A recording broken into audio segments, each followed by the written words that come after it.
और आज लेकर आए हैं एक खास सेगमेंट में सबसे पहले बात करेंगे बयान की, वो बयान जो धीरेंद्र शास्त्री ने दिया है और सवाल भी खड़े किए हैं। दीपावली के मौके पर कई जगह पटाखों पर बैन लगा दिया गया है, जिसको लेकर बहस भी जारी है। अब बाबा बागेश्वर भी इस चर्चा में कूद पड़े हैं। बागेश्वर बाबा ने पटाखों पर प्रतिबंध को लेकर नाराजगी जाहिर की है। बागेश्वर धाम के पीठाधीश्वर धीरेंद्र शास्त्री ने इसे षड्यंत्र बताया है। उन्होंने कहा, बकरीद पर प्रतिबंध क्यों नहीं लगाते, जबकि उस समय बकरे की कुर्बानी दी जाती है। दिवाली पर ही क्यों पटाखों को बैन किया जाता है? क्या सिर्फ सनातनी त्योहार से पर्यावरण संतुलन बिगड़ रहा है?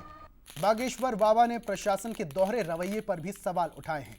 अब इसको लेकर सियासी बयानबाजी होना भी शुरू हो चुकी है। सबसे पहले आपको सुनवाते हैं पंडित धीरेंद्र कृष्ण शास्त्री ने क्या कुछ कहा, सुनिए। जब भी सनातन हिंदू धर्म के त्योहार आते हैं तो कोई ना कोई कानून की डंगा की बात करता है, रोक लगाता है, रोक लगाने की मांग करता है। इस देश में बकरीद भी तो होती है, बकरीद बंद करवा दो, उतने रुपया जो लाखों के बकरे काटे जाते हैं, जीव हिंसा भी बचेगी, उन रुपयों को गरीबों में बांट दो। एक साहब ने कहा कि जो है पटाखों से प्रदूषण होता है, 1 जनवरी को इनका ज्ञान फिर गायब हो जाता है।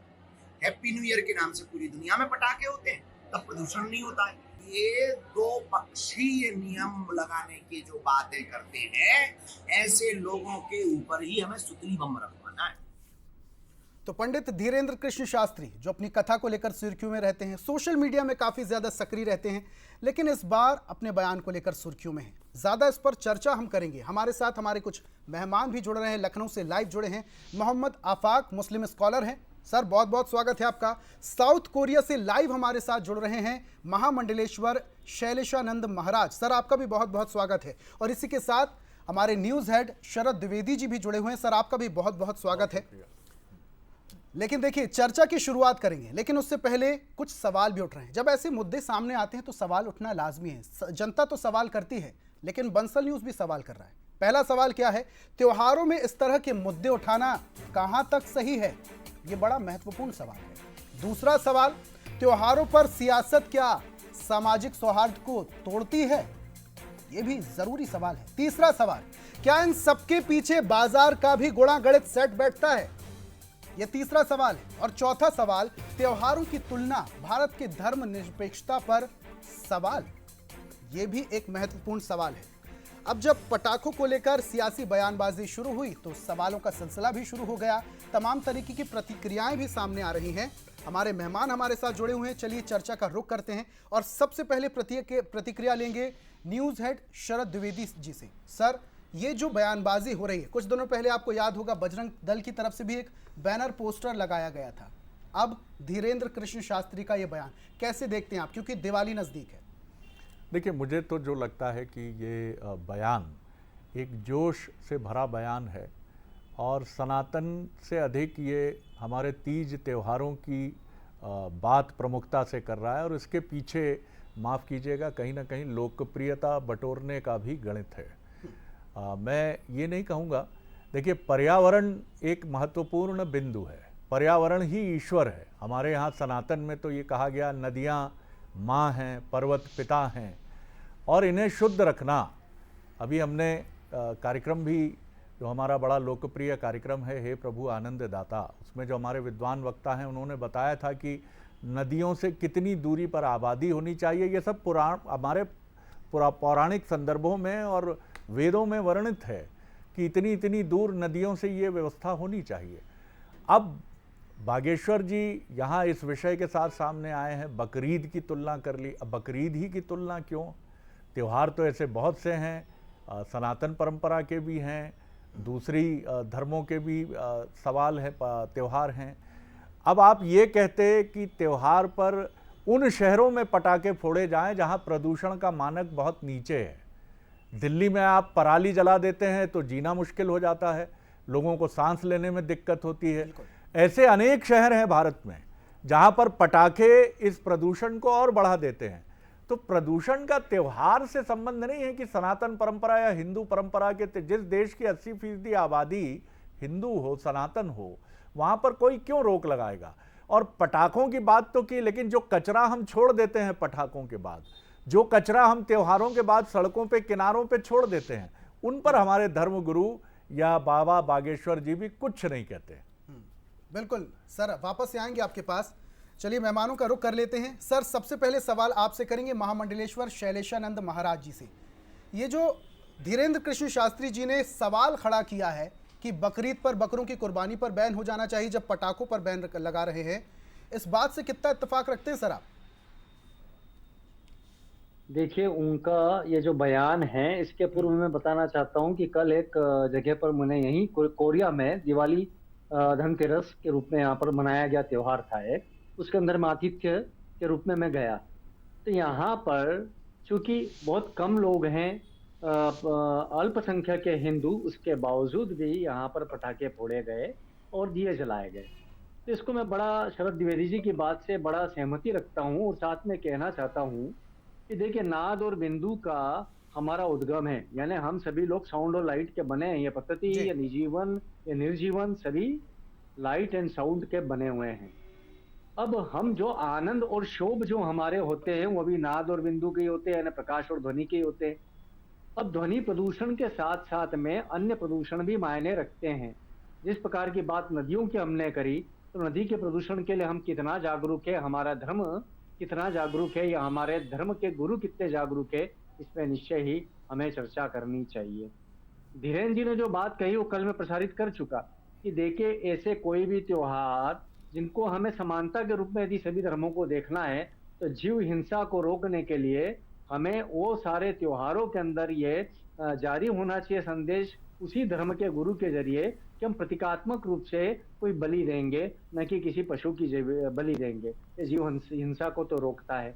साथ में ही हम ये भी प्रयास करें कि हम इतनी रोशनी, इतनी बिजली जो खर्च कर देते हैं, उसके बजाय प्रकाश की कोई वैकल्पिक व्यवस्था के ऊपर हम खोज करने का प्रयास करें, ताकि हम उसी समान ऊर्जा को हम कहीं ना कहीं उत्पादकता के अंदर लगा दे, जिससे राष्ट्र का विकास होगा, मानवता का संवर्धन होगा।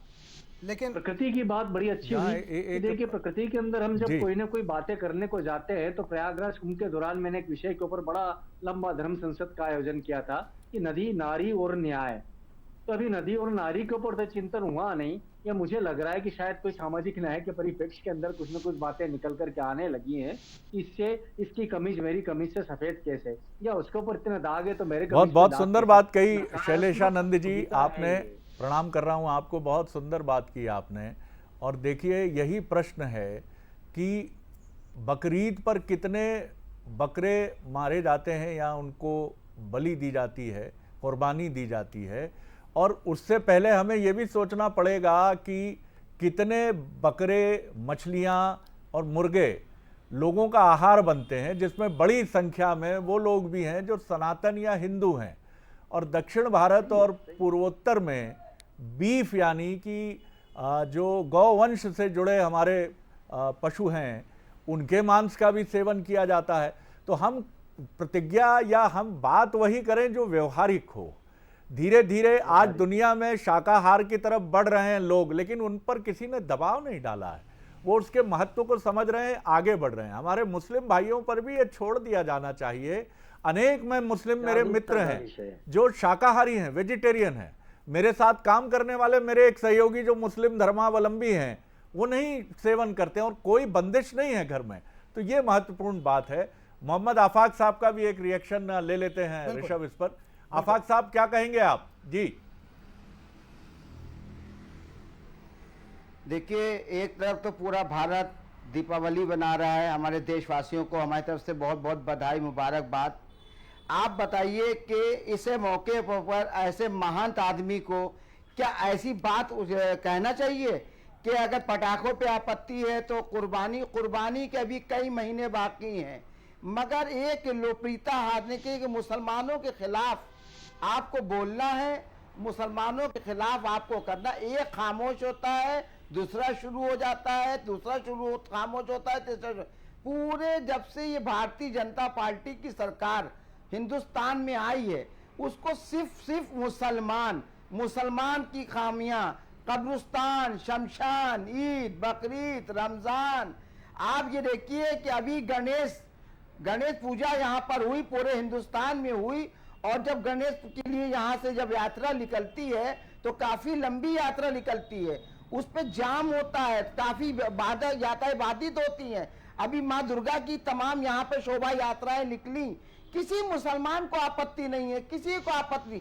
5 वक्त की नमाज, 5 मिनट की नमाज अगर हम पढ़ते हैं तो हमारे लिए कानून है, हमारे लिए पुलिस है, हमारे लिए डंडे हैं, हमारे ही देश के भाई, हमारे ही हिंदू भाई हमारे खिलाफ है। ये अजीब मैं माहौल देख रहा हूं। मैंने कभी ऐसा माहौल नहीं देखा हिंदुस्तान के अंदर। मैं इतना बड़ा हो गया, आज मैं करीब 56 साल का हो गया, मैं इसी हिंदू इलाके, राजा बाजार के इलाके में, चौक के इलाके में मेरा जीवन गुजरा। मैं पटाखे भी खूब रात भर दखते थे, ईद भी बनाई जाती थी, होली भी बनाई जाती थी, हम सब होली खेलते थे, आज दिवाली, और आज भी मेरे बच्चे पटाखे घर में लाए हैं, आज भी मेरी पोती है उसके लिए पटाखे घर में आए हैं। कहीं कुछ नहीं है, मगर एक ये है कि लोगों के खिलाफ, खासतौर से मुसलमानों के खिलाफ नफरत। आफाक साहब, मेरी गुजारिश ये है कि इसको पूरे हिंदुस्तान के माथे पर इसको डालने की कोशिश ना करें आप। मेरी गुजारिश है आपसे, ये कुछ लोगों का एक, और इसे सियासत से भी ना जोड़ें। बीजेपी को मैं डिफेंड नहीं कर रहा हूं। अरे भाई, धीरेन्द्र शास्त्री जी छोटे मोटे आदमी नहीं है, धीरेन्द्र शास्त्री जी छोटे मोटे आदमी नहीं है, धीरेन्द्र शास्त्री महान नहीं, लेकिन वो ना बीजेपी से जुड़े हैं, ना बीजेपी के प्रवक्ता हैं। आफाक साहब देखिए, बीजेपी भी चुनाव जीतती है और उसके यहाँ भी राष्ट्रीय मुस्लिम मंच जैसे संगठन हैं, और उसके यहाँ भी अल्पसंख्यक मोर्चा है, और उनके यहाँ भी नारा है मोदी भाईजान। जो 20 करोड़ से ज़्यादा अक़लियतों की नुमाइंदगी करने वाले लोग हिंदुस्तान में हैं, भारत में हैं, वो सियासत में भी एक अपने वोट के जरिए अहम रोल अदा करते हैं। 20 करोड़ मुसलमानों को जितना परेशान इस सरकार में हुए हैं, जितनी बयानबाजी इस सरकार के आने के बाद मुसलमानों के खिलाफ हुई है, कभी ऐसा क्यों नहीं हुआ? इसलिए मैं सरकार को बार बार कह रहा हूं, ऐसा कभी क्यों नहीं हुआ? हम सदियों से देश में रहते आप ये बताइए आफाक साहब, कभी ऐसा आफाक साहब मेरी गुजारिश है कि आप 47 में गांधी जी भारत को लेकर लगातार कि हिंदू मुस्लिम के बीच में फसाद ना हो, क्या हुआ था? ये लोगों की तंग ज़हनियत है। आज भी आप देख लें, मैं अक़लियतों को मैं फिर कहूँगा कि उनको मैं बहुत, वो इस देश के उतने ही जिम्मेदार नागरिक हैं जितने हिंदू हैं। आप ट्रिपल तलाक देख लें, अयोध्या में मंदिर का मसला देख लें, दोनों ही ये जो कौमें हैं हिंदू और मुसलमान, ये कितनी अच्छे तरीके से रही हैं, कितने अच्छे तरीके से। आप इसे ये नहीं कह सकते कि पूरे हिंदुस्तान में ये माहौल है।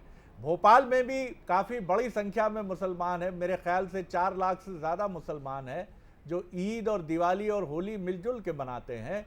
आप नाउमीदी और मायूसी में ना जाएं। दोनों तरफ कुछ लोग होते हैं जिनको हम हिंदू या मुसलमान कह के पूरी कौम के माथे पर मढ़ने की कोशिश करते हैं उनके काम को। आप बिल्कुल नाउम्मीद ना हो। जिस तरह से कहा गया है कि कुछ बात है कि हस्ती मिटती नहीं हमारी, तो हिंदू और मुसलमान इस मुल्क की 2 आंखें हैं और ये आंखें बराबर चलती रहेंगी। मैं महामंडलेश्वर जी का एक रिएक्शन जरूर चाहूंगा। जी शरद जी, आपने बिल्कुल सही कहा। आदमी में इस कदर जहर भर गया है कि विषधरों का वंश भी डर गया है। वाह। कल के अखबार में पढ़ लेना तुम दोस्तों, कल के अखबार में पढ़ लेना तुम दोस्तों कि आदमी के काटने से आदमी मर गए। तो यहाँ पर इतना जहर उगला जाता है आजकल कि समझ में नहीं बैठता। देखिए, ये इत्तेफाक है कि मैसूरी रत्ना भगवान श्री राम की जो प्रपोत्री थी, वो उनका विवाह कोरिया के राजकुमार के साथ में हुआ था, और इसी सरकार ने अभी कुछ 1 दशक पूर्व उनके नाम पर टिकट जारी किया था। यहाँ पर मैं अल्पसंख्यक हिंदुओं के बीच में दिवाली मनाने आया हूँ, किंतु आप विश्वास करेंगे कि कल मुझे यहाँ के चर्च की तरफ से आमंत्रण है कि दिवाली मनाने आना है। शाम को यहाँ पर एक छोटी सी मस्जिद है, उन्होंने कहा कि आप हमारे यहाँ पर आइए दिवाली मनाने के लिए। तो मुझे समझ में नहीं बैठता है कि भाईचारे और प्रेम का संदेश देने वाला है भारत, ये किस मार्ग की ओर जा रहा है और किन लोगों की तरफ कान दे रहा है। हम इनको इग्नोर करते चले जाएं, उपेक्षित करते चले जाएं। ऐसे लोग हमारे देश के लिए नहीं, ये पूरी इंसानियत के नाम पर कलंक होते हैं, जो छोटी छोटी बातों के लिए लड़ते हैं। और जहां तक सवाल उठता है इवोल्यूशन का, मानव के उद्गम का, सभ्यता के और सभ्य होने का, तो ये तो आदिकाल से चलता हुआ आया है कि जिसके पास पहिया था पहले उसका विरोध हुआ और बाद में पहिए के ऊपर बैठने वाले हम सब हो गए। अग्नि का आविष्कार जिसने किया, अग्नि जिसके पास थी वो अमीर हुआ करता था, शक्तिमान हुआ करता था। अब आज यदि हम मानव उद्गमता की सिविलाइजेशन की बातचीत कर रहे हैं, तो हमें वाकई में गंभीरता से सोचना होगा कि किस प्रकार की कमियां हमारे धर्म के जो भिन्न इवेंट्स है, भिन्न कार्यक्रम है, भिन्न त्योहार है, उनके अंदर आते हैं। सवाल उठता है, यदि किसी जुलूस के कारण होने वाली दिक्कतों के साथ में, तो स्पष्ट है कि उसके लिए वैकल्पिक मार्गों की व्यवस्था होनी चाहिए, पर त्योहार बंद नहीं किए जा सकते और करना भी नहीं चाहिए। दूसरी चीज है कि यदि कहीं पर भी किसी पशु हत्या के कारण दिक्कत आती है, तो वही समाज के जो पढ़े लिखे समझदार लोग हैं, जो एवोल्यूशनाइज हो गए हैं, जो सभ्यतम होते चले जा रहे हैं, उनको खुद को ये निर्देश जारी कर देना चाहिए कि प्रतीकात्मक रूप से कुर्बानी दे, प्रतीकात्मक रूप से आप कुछ चीज ऐसी करें जिससे कि आम जनमानस को या मानवता को किसी भी प्रकार का कोई दुख न हो। देखिए, डेसिबल के ऊपर बात हुई थी 3 साल पहले, तो मैंने कहा था कि 50 डेसिबल से ऊपर की जो आवाज रहती है वो बीमारी को जन्म देती है। तत्पश्चात करें उन्हें लाउड स्पीकरों के धर्मस्थलों के, किसी एक धर्मस्थल के नहीं, सभी धर्मस्थलों के ऊपर प्रतिबंध लगाया। इससे ऊंची आवाज जाएगी तो निश्चय ही, भले हम कितना खूबसूरत संदेश क्यों ना दे रहे हो, कितनी अच्छी हम धर्म की बातें क्यों नहीं कह रहे हो, मंत्र क्यों नहीं कह रहे हो, आयत क्यों नहीं कह रहे हो, तो कहीं ना कहीं हमारे स्वास्थ्य के लिए उसकी तीक्ष्णता हानिकारक होती है। तो मेरा ऐसा मानना है कि अच्छाई की ओर हम लोग चलते रहें, अच्छाई की ओर हम काम करते रहें। इस प्रकार के लोग जो उल्टी गति से चलते हैं, यानी कि कुछ लोग तो क्लॉकवाइज चलते हैं, हम आप जैसे लोग जो आने वाले समय को सुदूर बनाने के लिए, सुंदर बनाने के लिए काम करते हैं, वहीं पे कुछ लोग अभी भी अटके हुए हैं, उनका समय रुका हुआ है, उसी आदिकाल में, उसी मध्यकालीन युग में रुका हुआ है, जबकि आक्रांताओं का दौर था, या फिर उल्टे चलना चाहते हैं, पिछले मुर्दे उखाड़ करके वापस लाना चाहते हैं। बिल्कुल, आपने सही कहा, एकदम दुरुस्त फरमाया। मैं फिर एक बार आफाक साहब की तरफ चलूँ। आफाक साहब हमारे मध्य प्रदेश के ग्वालियर के ही बड़े बुलंद शायर रहे हैं, आप भी उनसे वाकिफ़ होंगे। निदा फाजली, उनका एक बड़ा मौजू शेर है, घर से मस्जिद है बहुत दूर, चलो यूं कर लें। घर से मस्जिद है बहुत दूर, चलो यूं कर लें, किसी रोते हुए बच्चे को हंसाया जाए। जज्बाए अकीदत से मैं आपके सामने ये बात कह रहा हूँ कि आखिर ईश्वर है क्या? ईश्वर क्या चाहता है? ईश्वर क्या ये चाहता है कि हिंदू खुश रहे, मुसलमान दुखी रहे, क्रिश्चियन खुश रहे, सिख दुखी रहे? क्या वो ये चाहता है? क्या उसकी कायनात हिंदू और मुसलमान में बटी हुई है? आखिर हमें एक बड़ा नज़रिया रखना पड़ेगा। शैलेशानंद जी को आप सुन ही रहे हैं। इसी तरह से हम चाहते हैं कि ये पहल हिंदू और मुसलमान, एक संत कुछ कह सकता है, एक मौलवी भी कुछ कह सकता है, अनेक मौलवी और अनेक संत भी अलग अलग बात कह सकते हैं, लेकिन अगर दोनों तरफ से बड़े संत और बड़े मौलवी, बड़े निज़ाम ये कहेंगे कि हिंदुस्तान एक है और मुसलमान और हिंदू इसकी दो आंखें हैं, तो ये चीज़ आगे बढ़ेगी। आपकी क्या राय है? बिल्कुल बिल्कुल, आपकी राय से हम इत्तेफाक रखते हैं और आपकी बात बहुत ही अच्छी है, हम स्वागत करते हैं। मगर ये बात आप, ये फिर मैं कह रहा हूँ, जब ये बातें बड़े बड़े मंचों से, बड़े बड़े एक सनातन ऐसी बात कहेगा, लाखों को बीच में कहेगा, करोड़ों के बीच में कहेगा, तो ये मैसेज एक के खिलाफ ही तो बात जाएगी ना। सवाल इस बात है कि आप बताइए कि आज तक हिंदुस्तान के अंदर, हम फिर ये बात कहना चाह रहे हैं, कभी ऐसी बातें नहीं उठी। पटाखे खूब दगते थे, रंग खूब खेला जाता था, खूब होली जलती थी, दिवाली बनती थी, ईद बनती थी, बकरीद बनती थी, कभी ऐसा माहौल नहीं होता था। आज ऐसा माहौल क्यों है? इसके लिए सरकार अगर टैट हो जाए और शिकंजा कसने लगे, वोटों की राजनीति अगर ईमानदारी से करे, तो पूरा देश उसके साथ हो जाएगा। न कि एक समुदाय के खिलाफ, एक समुदाय के भड़का के एक समुदाय के खिलाफ वोट हासिल करना, ये बेईमानी है देशवासियों के साथ। इसको हमें ईमानदारी से काम करना चाहिए। कोई कहीं का नहीं है, सब इस मुल्क के हैं, सभी का खून है यहाँ की मिट्टी में शामिल। धीरेन्द्र शास्त्री जी को ये सोचना चाहिए कि वो बहुत अच्छे महान आदमी हैं। उनके पास मैंने देखा है कई मुसलमान भी लोग जाते हैं, अपनी समस्याओं मैंने देखी, उनकी क्लिप देखते हैं। धीरेन्द्र शास्त्री जी को होली, दिवाली, बकरीद के मौके, ऐसे मौके पे बात नहीं करनी चाहिए थी। हाँ, आप ये देखिएगा, कल बड़ी दिवाली है, पटाखे दगेंगे, कितना नुकसान बच्चों के हाथों में होगा, जितनी जलाई होगी, घर जल जाएंगे, गोदाम जल जाएंगे, कितना नुकसान होगा। शराब पी के लोग एक्सीडेंट करते हैं। ये इस मैं पे धीरेन्द्र शास्त्री जी फिर गुजारिश करूंगा धीरेन्द्र आपसे। शास्त्री जी को इस पे बात करनी चाहिए। आफाक साहब, इंशाअल्लाह ऐसा कुछ भी नहीं होगा, आप इत्मीनान रखें। दीपावली हम पहली बार नहीं मना रहे हैं मालिक करे ऐसा जी, ना हो, और मालिक ना करे हम ऐसा बकरीद ना हो, पहली बार मालिक मनाएंगे। करे ऐसा ना हो। जी हाँ, जी हाँ। और आपकी दुआएं हैं, मैं तो ये भी कहूँगा कि पांचों वक्त के जो नमाजी हैं उनकी दुआओं में इस मुल्क की तरक्की, इस मुल्क में रहने वाले हर जाति और मज़हब के लोगों की तरक्की की दुआएं होती ही हैं। जिस तरह हम कहते हैं, हमारा सनातन कहता है वसुधैव इस देश कुटुंबकम। के अंदर जी जी जी, बोलिए। जी जी जी जी जी। इस देश के अंदर जितनी साधु महात्माओं, ये देश हमारा जो है ऐसे नहीं गुलदस्ता बना।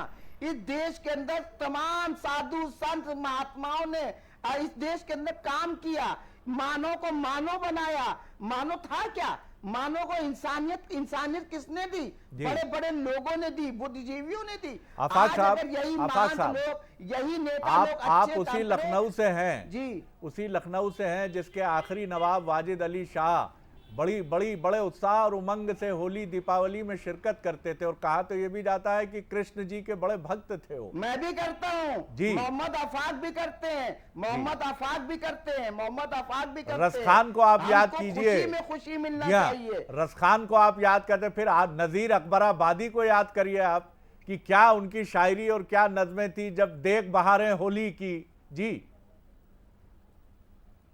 जी जी जी नहीं, बिल्कुल आपकी बात। जैसे आप वक्ता हैं, जैसे आप डिबेट कर रहे हैं, अल्लाह इन नेशनल चैनल जो बड़े बड़े नामी गिरामी चैनल हैं, इन एंकरों को भी यही अकल दे दे तो देश। जी, चलिए ये तो ये बहुत सब अच्छी बात कही। अल्लाह करे, भगवान करे आप जैसे लोग हो जाएं, आप चलिए, जैसे बहुत सोच वाले हो शुक्रिया। जाएं, जैसे हमारे बहुत- भाई बैठे हैं, ऐसे नहीं, हमारी सोच वाले हो बिरादरी जाएं। अच्छी है आफाक साहब, मैं नहीं। आपको यकीन दिलाता हूं। मैं जी बिल्कुल, बोलिए बोलिए बोलिए महामंडलेश्वर जी, बोलिए जी, बोलिए जी आफाक साहब और द्विवेदी जी, मैं कुछ कहना चाहता हूँ जी कि चलिए आज जब दिवाली का अवसर है तो कुछ अच्छी जी जी जी जी ऑडियो ले लें हम, महामंडलेश्वर जी का ऑडियो ले कोई लें। कहे। जी जी हाँ जी, आवाज आ रही है। हाँ, आ रही आवाज आ रही। जी कोई कहे नमो गणेशा, कोई कहे जी जी जी, चलिए मैं लौट रहा हूं आपकी तरफ अभी। आप